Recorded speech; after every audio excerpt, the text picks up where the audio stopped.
Dan tak lama kemudian saya terbangun. Entah berapa lama saya dah tidur agaknya waktu tu, saya pun tak tahu. Tapi bila dah tersedar ni, saya pun terdengar tau, macam daripada dapur ni bunyi macam orang tengah masak-masak gitu.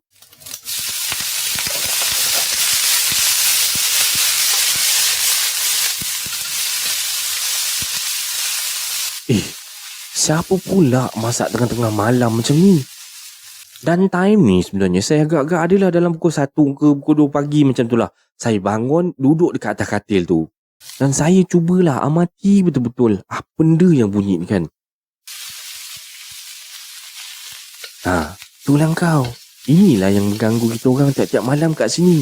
Astaghfirullahalazim. Kau ni mana terkejut aku.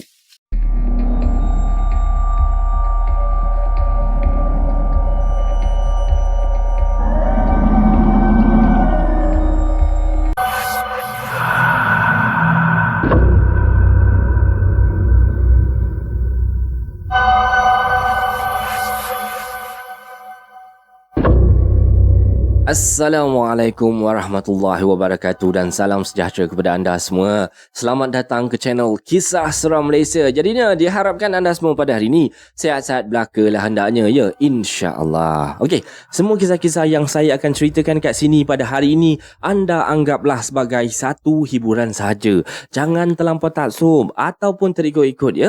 Baiklah, sebelum kita bermula, marilah kita sama-sama berdoa kepada Allah Subhanahu wa taala. Bismillahirrahmanirrahim. Waj'alna min baini aydihim saddaw wa min khalfihim saddaw fa aghshaynahum fahum la yubsirun. Amin amin ya rabbal alamin. Baiklah, tanpa kita membuang masa lagi, kali ini, hari ini KSM nak bawakan anda cerita pasal apa Cerita pasal rumah flat. Siapa yang tinggal dekat rumah flat tu? Ini adalah kisah untuk anda. Jadinya marilah kita terus ke video yang pertama dengan lafaz Bismillahirrahmanirrahim. Mari kita mulakan.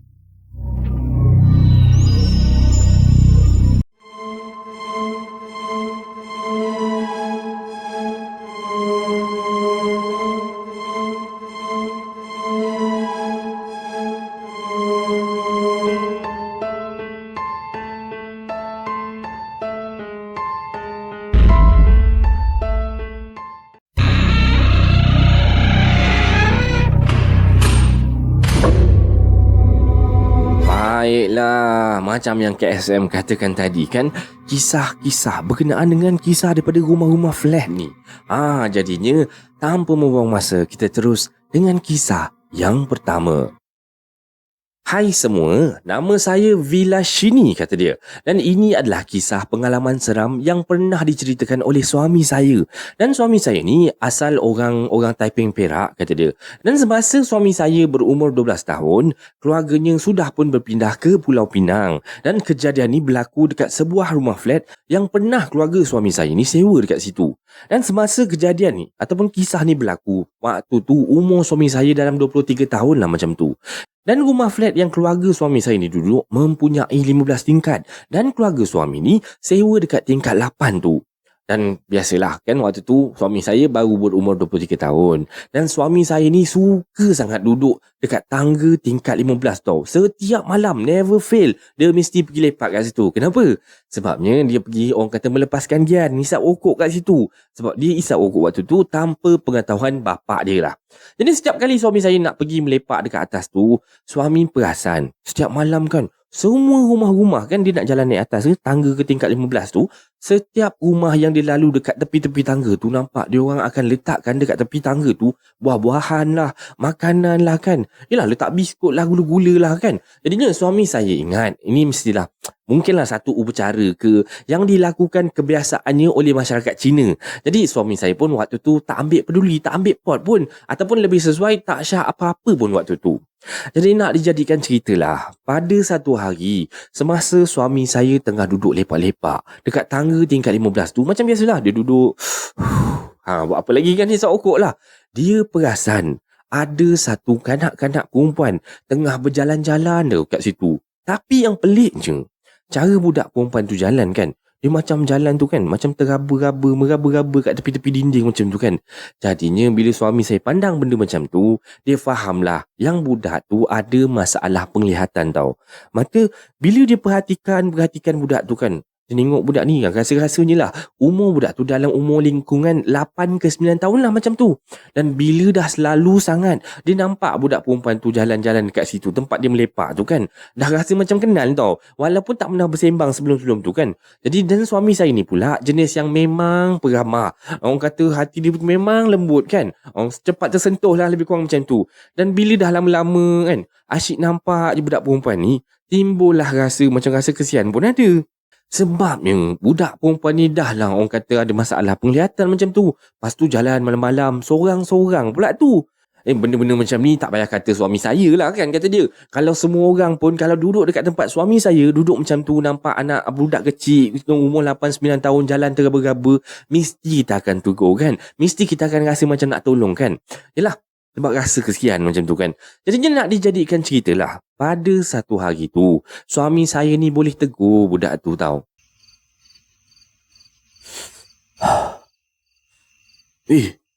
Adik ni kan? Ni adik yang aku selalu nampak ni. Dia datang sini lah. Dia datang sini lah. Adik? Adik, pasal apa jalan sorang-sorang ni? Setiap hari abang nampak kamu jalan sorang-sorang dekat sini. Mana family kamu ha?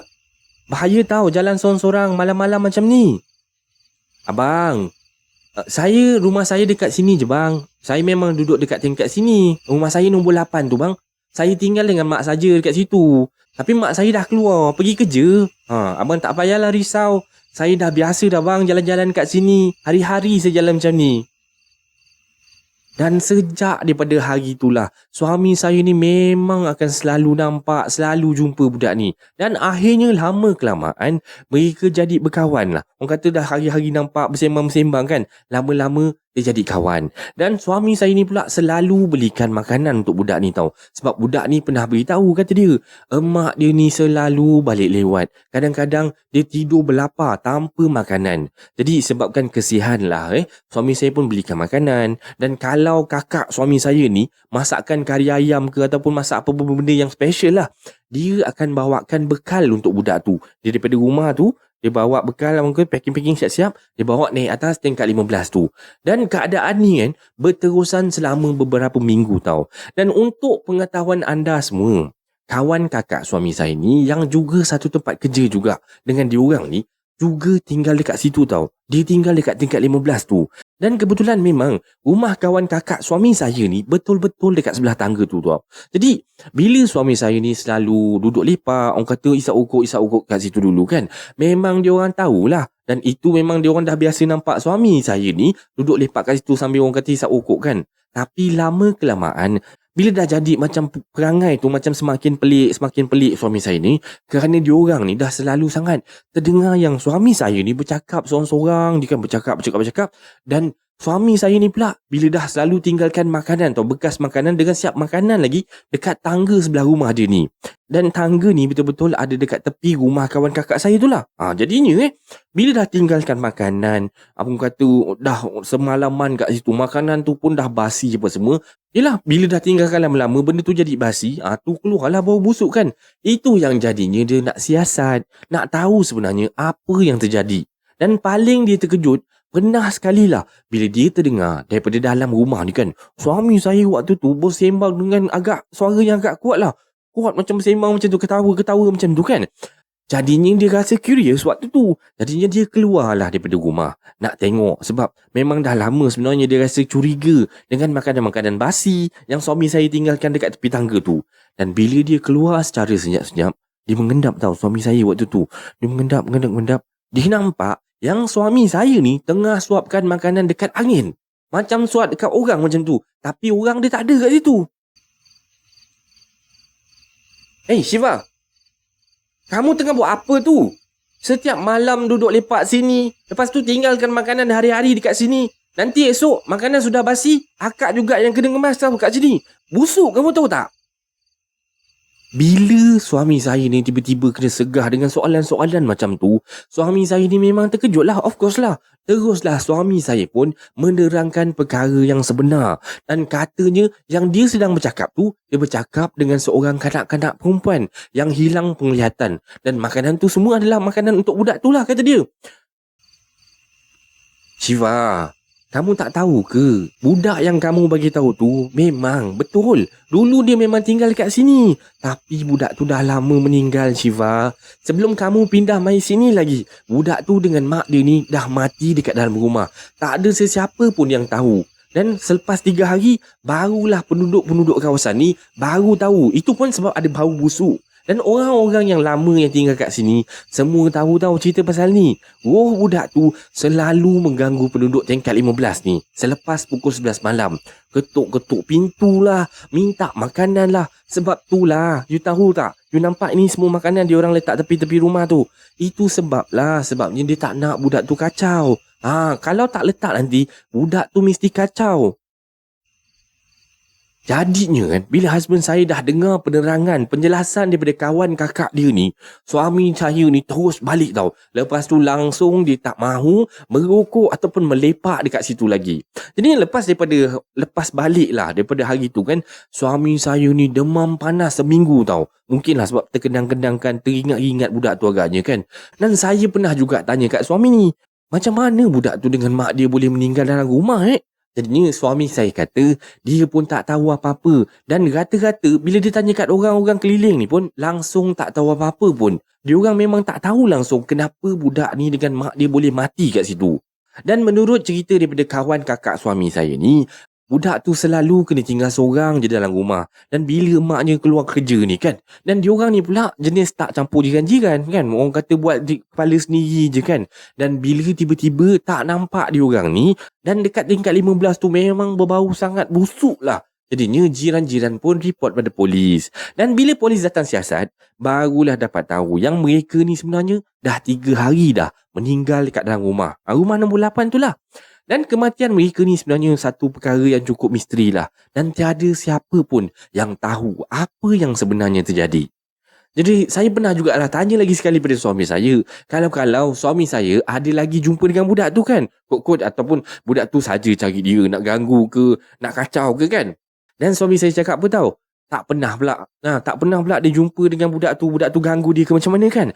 Mungkin budak tu tahulah sebenarnya niat suami saya ni, orang kata tak ada niat apa-apa pun, tak ada niat nak ganggu ke. Lagipun suami saya ni hanya bermain-main je dan bagi makanan je pada budak tu. Tak lebih daripada itu.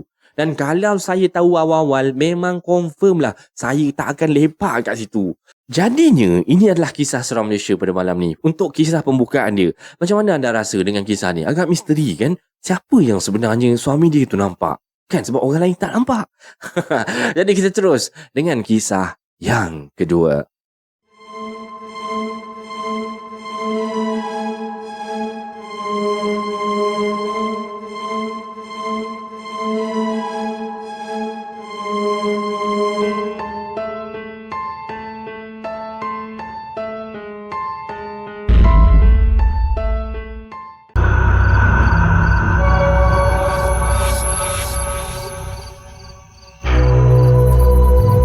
Okey, untuk kisah yang kedua ni, kita terus dengan kisah yang kedua.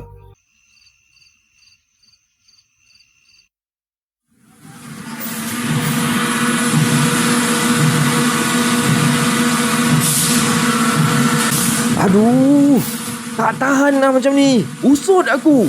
Aku nak kena cari rumah sewa lain lah.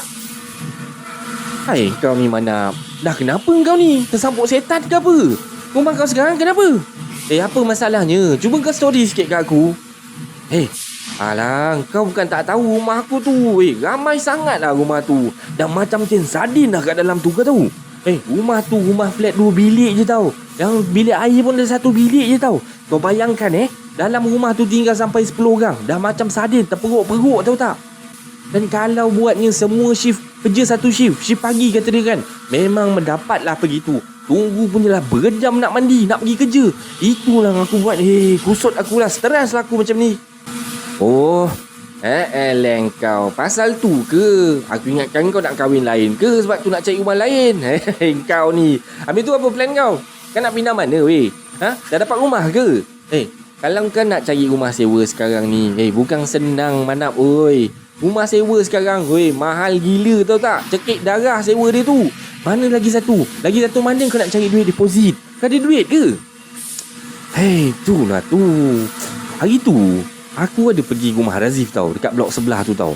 Aku ternampak ada satu rumah tu nak disewakan kata dia. Jadi aku plan macam nak pindah blok sebelah tu lah cadangnya. Aku dah try tau call owner rumah tu. Dah bincang-bincang apa semua dah settle lah. Dan dia setuju tau nak kasih aku sewa. Murah gila weh. Dan aku dah siap dah ajak 3 orang member yang duduk kat rumah sekarang ni. Join aku sekali pergi sana. Murah? Murah sangat ke weh? Murah gila. Serius cakap kau. Yelah, berapa murah dia? RM150 je. Tingkat 1, 3 bilik tidur, 1 toilet dengan 1 bilik mandi. Okey tak kau rasa? Murah gila kan? Mak, murah gila tu mana? Aku sewa bilik je 200 dah. Belum masuk api air lagi. Serius lah, macam tak percaya je. Kenapa murah sangat weh? Entahlah, aku pun tak tahu. Lantaklah weh. Yang penting aku dah dapat rumah lain dah, yang lebih selesa. Barulah ngam. Barulah kau boleh datang lepak-lepak kat rumah tu nanti. Saya dengan Manap ni sebenarnya kerja satu kilang dekat area Shah Alam sana lah. Dan saya ni sebenarnya memang rapat sangat dengan Manap ni. Dan bila time rehat kat tempat kerja tu, kita orang mesti lepak sama-sama, makan sama-sama. Dan apa-apa masalah ke, apa-apa je lah, kamilah tempat sama-sama nak mengadu nasib ni kan. Tak kira lah sebab kerja ke, sebab personal ke, kita orang tetap akan berbincang bersama. Jadinya, pada hari itulah, perbualan kami mengenai tentang rumah sewa ni terhenti kat situ je. Jadinya 2 minggu selepas perbualan kami itulah mengenai rumah sewa murah tersebut ni, Manap akhirnya maklumkan bila tarikh dia nak pindah tu. Dan saya ni dah siap dah, standby, ambil cuti awal-awal sebabnya nak tolong Manap ni pindah rumah. Dan Manap pun of course lah, dia yang nak pindah rumah, mestilah dia pun cuti kan. Sebab banyak benda yang nak kena angkut ni, daripada rumah awal ni, rumah blok sebelah ni ke rumah baru ni lah. Jadinya hari yang ditunggu-tunggu pun tiba. Maka kami pun mulakan operasi ni, memindahkan barang-barang ni lah. Jadinya daripada rumah sewa yang lama ni pergi ke rumah sewa baru ni.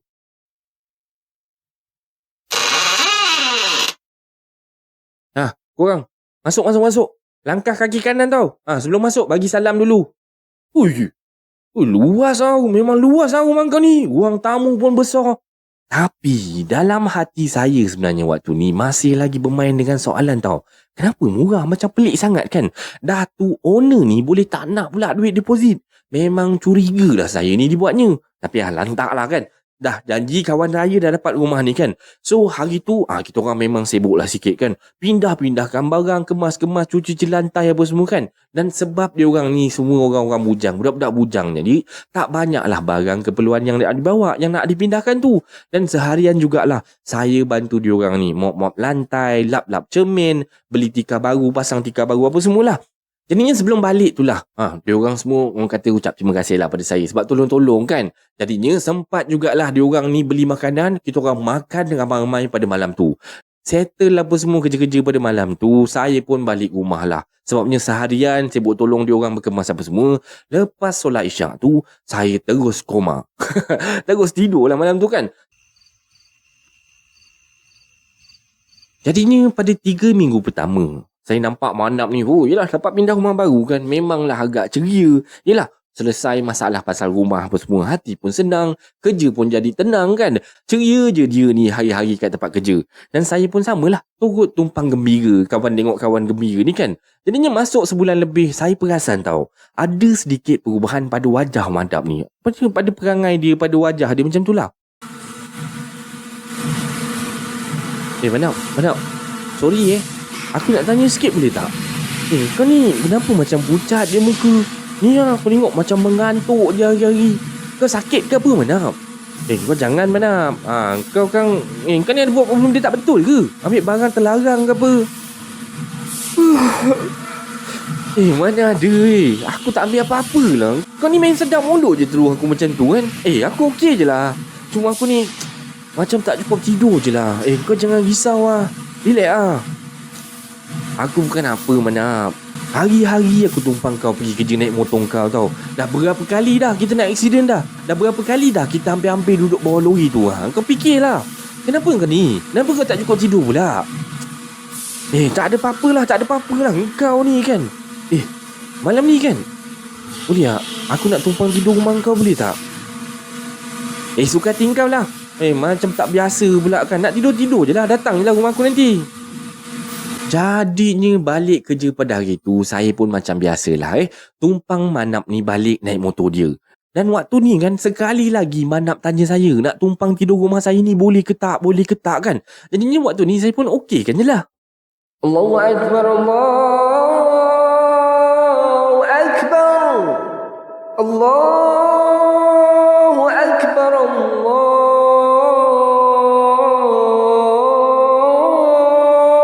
Akbar. Jadinya selesai mandi apa semua tu, lepas makan dengan kakak saya pun lepak dalam bilik. Orang kata dah relax dalam bilik, dah tenang-tenang kan. Ambil handsfree, cocok kat telinga. Layanlah lagu, dengar lagu waktu tu kan. Tiba-tiba,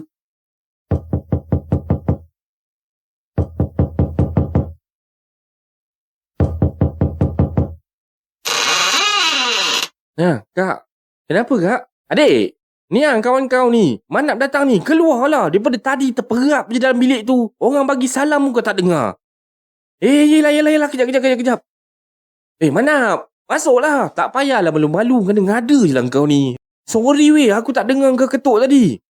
Dan waktu ni, Manap dah terpacak dekat depan pintu rumah saya tau. Saya teruslah bawa Manap ni masuk dalam bilik saya.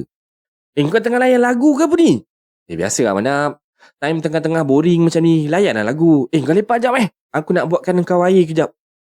Dan waktu ni, saya pun keluarlah. Orang kata buatkan air Milo 1 jug terus lah. Dan offerlah kakak saya sekali. Dan kakak saya cakap dia letih lah. Dia malah nak campur lah. Dia pun terus masuk bilik, dia tidur. Tapi time tu, sebenarnya saya tengok jam. Awal lagi, baru pukul 8 malam kan. Saya pun masuk bilik kan. Dah, Manap, jomlah. Kita minum dulu lah.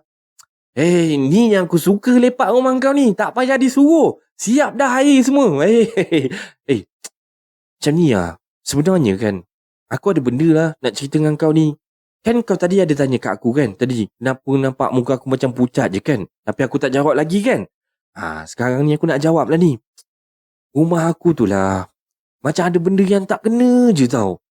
Kau percaya tak benda-benda mistik? Mistik? Mistik yang macam mana weh maksud kau? Macam ni lah, macam ni. Hari Jumaat nanti, malam Jumaat, kau datang rumah aku, kau tidur rumah aku, kan tak? Tapi, malam ni, minta tolong sangat-sangat lah. Kau izinkan aku tidur kat sini je. Dah lama aku tak tidur nyenyak weh. Dah tak larat dah aku nak hadap benda ni. Kita dah kenal berapa lama Manap? Kau tak kenal aku lagi ke? Jangan kata malam ni je. Tiap-tiap malam pun boleh lah Manap. Relax lah. Jadinya selesai kita orang bersembang-sembang macam tu. Kenyang makan biskut, minum air Milo waktu tu. Manap ni pun minta izin nak tidur dulu. Dan saya ni tengokkan si Manap ni kan, kesian nampak dia. Dengan muka, yelah dah lah muka tu macam jambatan tak siap. Macam seminggu tau dia ni tak tidur kan. Tak sampai 5 minit dia baring, terus dah terlena dah. Dan saya pun tengok dia tidur. Saya pun ambil bantal, baring, tidur jugalah kan. Jadinya, tiba hari je lah. Saya waktu tu pun dah beritahu dekat kakak yang saya nak bermalam dekat rumah Manap ni. Petang tu, lepas balik daripada kerja ni, saya teruslah pergi rumah sewa Manap ni. Sebaik saja melangkah ke anak tangga ni untuk naik ke tingkat 1 tu, dekat mana rumah sewa Manap ni berada, saya rasa macam lain macam tau. Rasa macam tak sedap hati. Kepala tu rasa macam kembang gitu kan. Bulu tengkuk ni terus berdiri tau. Terkaku saya sekejap waktu tu dekat tangga. Kau ni dah kenapa? Sinilah. Sini. Dah. Masuk. Bagi salam tau. Masuk kaki kanan. Manap, senyap je rumah kau ni Manap. Mana yang lain? Yang lain tu dah tidur lah tu. Ada yang kerja malam ni. Masuk je lah. Dan waktu ni, saya terus duduk dekat sofa. Hidupkan TV apa semua dengan Manap ni pula tengah sibuk dekat dapur. Entah apa yang dibuat kat dapur tu, saya pun tak tahu. Saya pun buka TV kan. Layan drama Melayu waktu tu kan. Tengok channel lain lah. Tukar channel apa semua kan. Saya pun channel hopping lah. Kejap channel 1, channel 2, channel 3 macam tu lah. Dan sambil-sambil tu saya tengokkan je lah sekeliling rumah sewa Manap tu tau. Saya rasa macam ada sesuatu yang tak kena tau. Macam rasa tak sedap sangat kat situ kan. Dan duduk saja ni pun dah rasa macam meremang tau kat situ. Tak tahulah kenapa kan. Dan tiba-tiba Manap keluar. Letakkan air. Dah siap-siap dia bancur semua dekat atas. Depan meja tu lah. Ni kau. Nak minum-minum lah kan. Buat macam rumah sendiri je. Nanti engkau nak tidur kat luar ke? Engkau nak tidur dalam bilik ni weh? Engkau ni. Tidur dalam bilik lah. Takkan nak tidur kat luar ni pula. Dan saya sebenarnya waktu ni, saya tak perlu pun apa-apa penjelasan daripada si Manap tu. Kenapa dia ajak saya lepak kat rumah dia ke? Sebenarnya saya dah macam boleh tangkap lah apa maksud si Manap. Kenapa dia selalu tak boleh nak cukup tidur kan? Jadinya saya pun dah macam faham-faham sendirilah waktu tu. Jam waktu tu menunjukkan pukul 11 malam lah. Borak-borak kosong ni kita orang ni sampailah mengantuk. Jadinya kami daripada lepak-lepak dekat luar ni, kami pun berpindah lah masuk dalam bilik madam tu. Dan waktu tu mata ni memang dah mengantuk sangat-sangat rasanya. Terus tertidur tau. Dan Manap pun sama juga waktu tu, terus tertidur. Dan tak lama kemudian saya terbangun. Entah berapa lama saya dah tidur agaknya waktu tu, saya pun tak tahu. Tapi bila dah tersedar ni, saya pun terdengar tau. Macam daripada dapur ni bunyi macam orang tengah masak-masak gitu.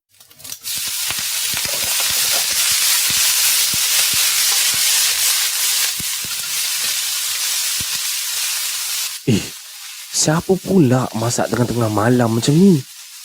Dan time ni sebenarnya saya agak-agak adalah dalam pukul 1 ke pukul 2 pagi macam tu lah.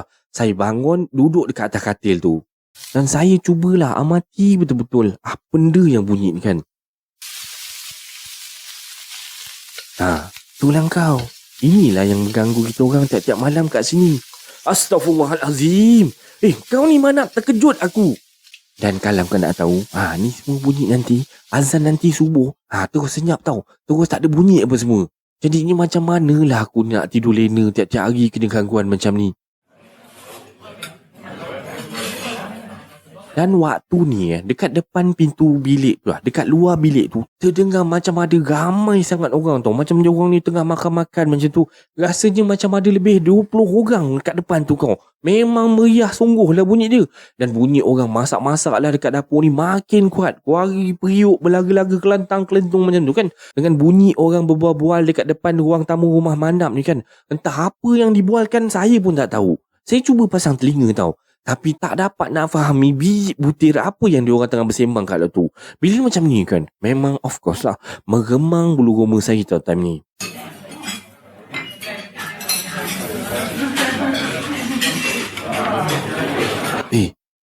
Kawan lain tak perasan ke?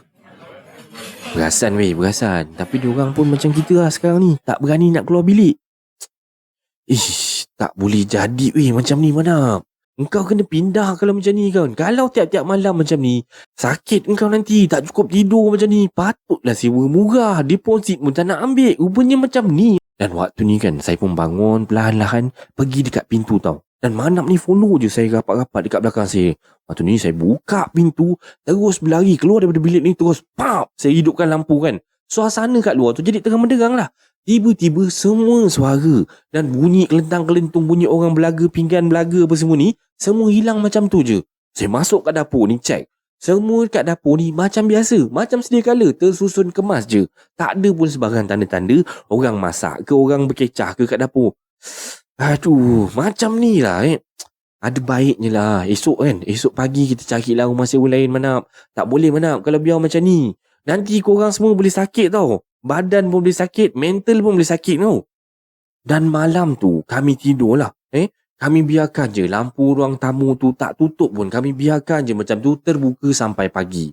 Jadinya esoknya Manap minta cuti lah. Orang kata minta kebenaran untuk bercuti. Berpakat cari rumah sewa dengan kawan-kawan yang lain dah.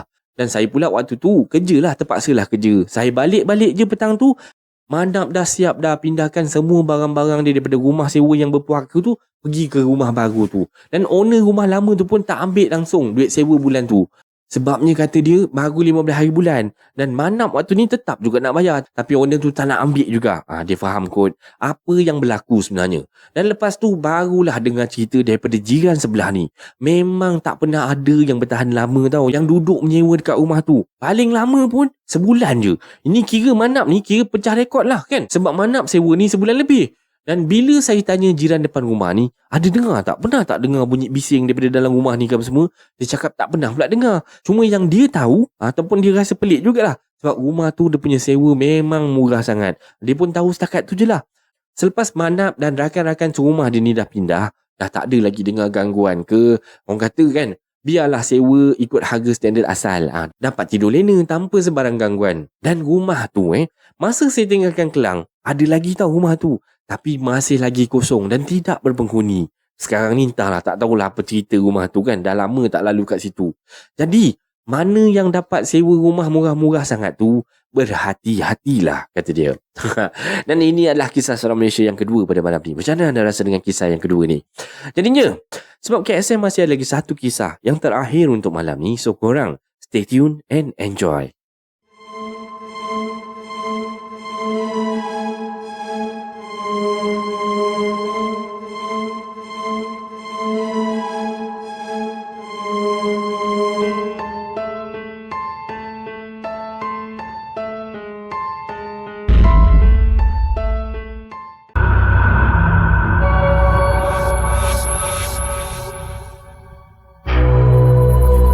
Okey, baiklah, untuk kisah yang terakhir pada malam ni ya. Kita terus dengan kisah yang terakhir. Dan tajuk dia untuk kisah yang terakhir ni, tajuk dia Angkara Tidur Lewat. Siapa yang suka tidur lewat, malam ni jangan tidur lewat tau. Okey, kita terus dengan kisah dia. Nama saya ni Ida dan ini adalah cerita kisah seram yang dialami oleh orang yang paling terdekat dengan saya, iaitu suami saya sendiri. Dan saya ni tinggal dekat area Selayang tau. Rumah sewa flat tingkat 15 tau. Belakang rumah saya ni bukit. Jadi pagi-pagi tu memang cun. Memang cantik, hijau je pemandangan tu. Jadinya memanglah syok kalau pagi-pagi. Sebenarnya saya pun dah lama tau sewa dekat sini. Dah lah bayar rumah ni, orang kata sewa tu murah sangat-sangat bulan-bulan dia. Selama 5 tahun saya stay dekat rumah ni, adalah sikit-sikit kena usik-usik sikit kan. Itu benda normal lah kot. Cakap dengar bunyi-bunyi guli, bunyi tarik-tarik perabot tu, biasalah. Tapi bunyi-bunyi macam tu, alah, saya ignore je lah. Malas nak layan lah. Jadi nak dijadikan cerita lah. Pada satu malam tu, saya tidur awal tau. Dan suami saya ni pula, dia ada jenis orang kata suka tidur lambat tau. Memang jenis-jenis dia memang suka hari-hari tidur lewat.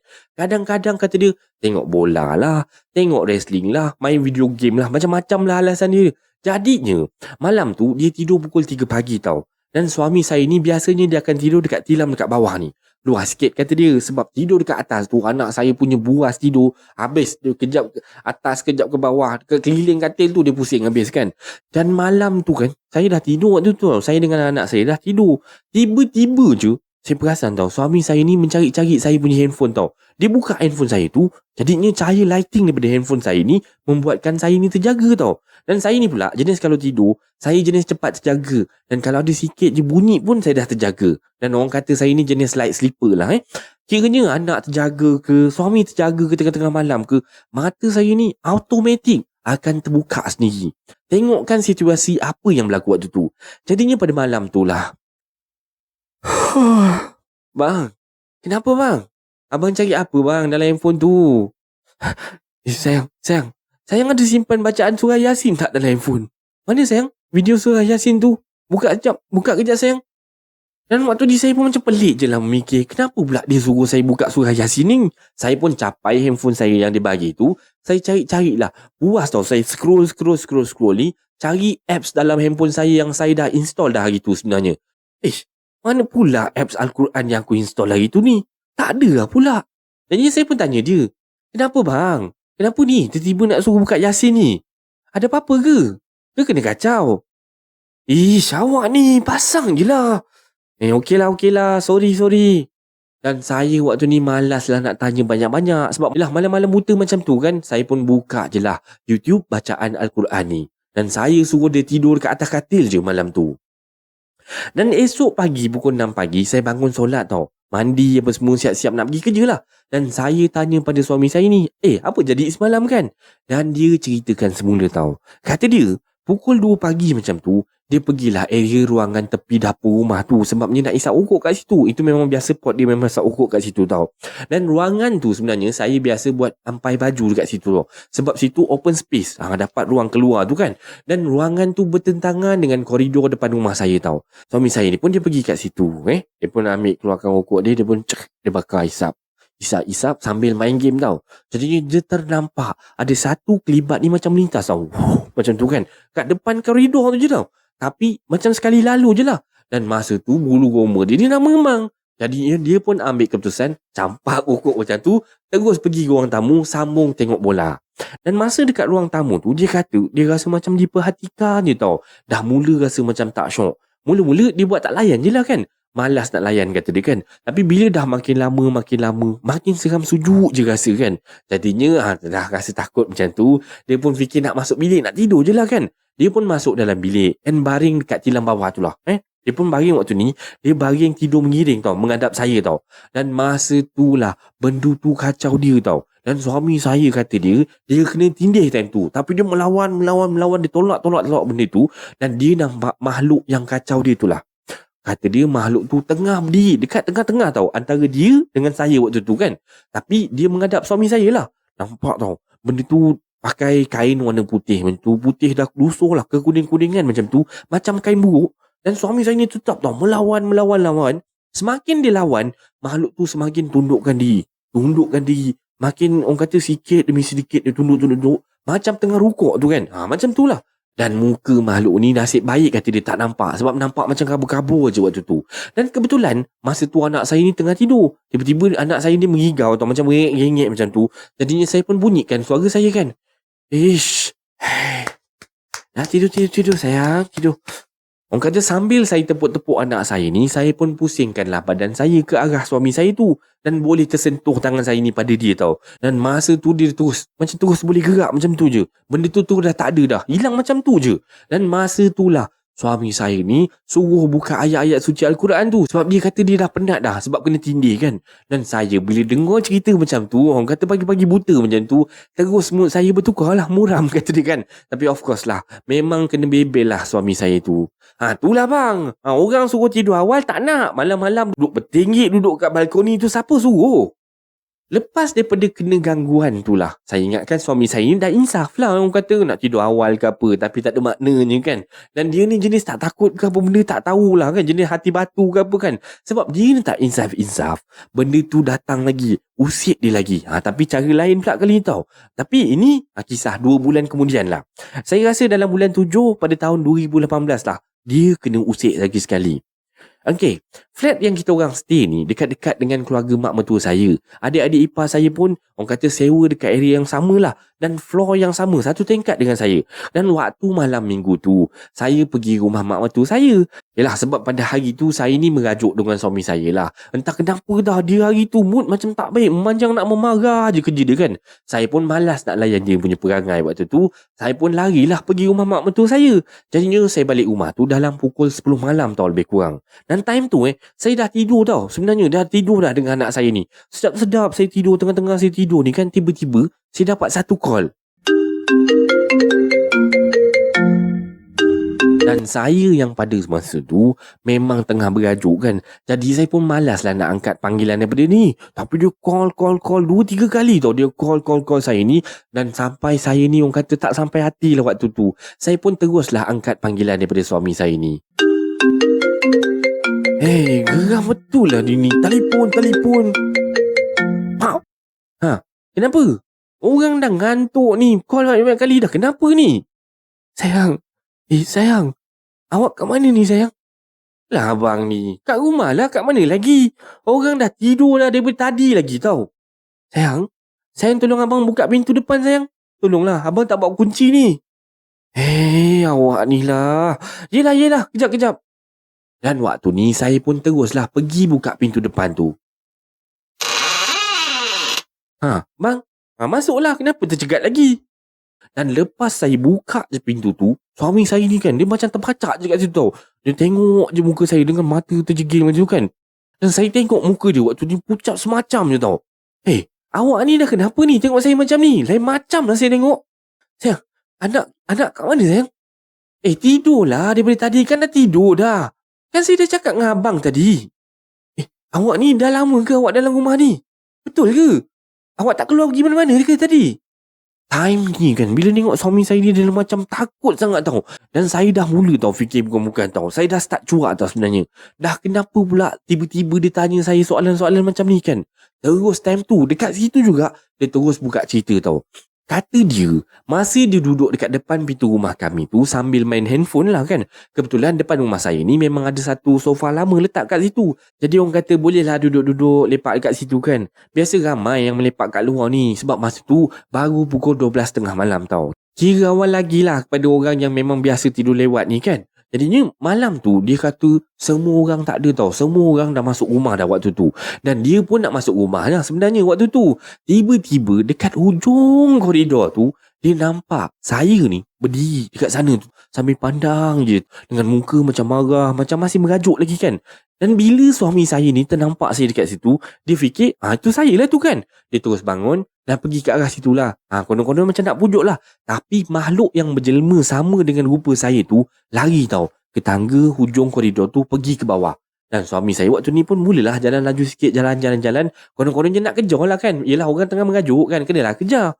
Dan dalam hati suami saya waktu tu, dah kenapa pula isteri aku ni nak pergi mana pula? Dah berani pula dia ni kan nak pergi lari ke tingkat bawah kat tingkat 14 ni kan. Tapi sampai dekat tengah-tengah jalan tu, tiba-tiba suami saya ni berhenti kejap. Dia boleh terfikir tau. Kalau itu yang dia nampak tu saya, mana anak? Kan? Kenapa tak bawa anak sekali? Jadinya mustahil lah isteri aku tinggalkan anak aku seorang-seorang je. Dan masa itulah dia baru teringat. Dan dia terus call saya. Dan bila dia call saya masa tu, saya angkat lah kan. Saya cakap saya kat rumah tengah tidur waktu tu. Jadinya masa tu terus automatik. Confused kepala otak dia. Tak dapat berfikir. Itu yang dia terus call saya tadi. Dan dia suruh saya buka pintu tu kan. Dan saya yang dengar cerita tu pun masa tu seram sejuk jadinya kan. Apa tak seramnya? Setan boleh menyamar jadi saya kan. Siap pakai baju t-shirt, siap bertudung yang saya selalu pakai pula tu. Dan suami saya kata sebiji rupa dia macam rupa saya. Dengan tudung Adi Juma yang saya selalu pakai tu, t-shirt pink lengan panjang yang saya selalu pakai tu, nasiblah dia tak ikut betul-betul kan. So kata dia, moral of the story untuk cerita ni lah, sentiasalah berfikiran waras sebelum kita buat apa-apa keputusan. Jangan nak merajuk lebih-lebih. Selalu ingat Allah dan jangan lupa solat. Dan sekian. Dan ini adalah kisah seram Malaysia pada malam ni. Semoga anda terhibur dengan kisah-kisah yang KSM sampaikan ya. Okey, disclaimer dulu. Semua kisah-kisah yang saya ceritakan kat sini pada hari ini anda anggaplah sebagai satu hiburan saja. Jangan terlampau taksub ataupun terikut-ikut ya. Baiklah, sebarang komen, like dan share daripada anda semua amat-amatlah dihargai. Dan terima kasih pada yang dah sudi subscribe di channel Kisah Seram Malaysia ni. Dan yang masih belum tu, bantulah saya dengan menekan butang subscribe, like dan sharekan video ini kepada kawan-kawan anda. Dan sokongan daripada anda semua adalah ibarat satu pembakar semangat buat saya untuk terus berkarya agar saya terus berusaha untuk membuat banyak video-video yang baik, yang menarik dan berkualiti untuk anda semua tonton insya-Allah. Jadinya yang baik itu datang daripada Allah Subhanahu Wa Taala dan yang buruk itu datang daripada kelemahan diri saya sendiri. Dan saya akhiri kisah seram Malaysia pada kali ini dengan lafaz Assalamualaikum warahmatullahi wabarakatuh. Right, thank you so much guys for your support. See you in next video. Take care guys and God bless you.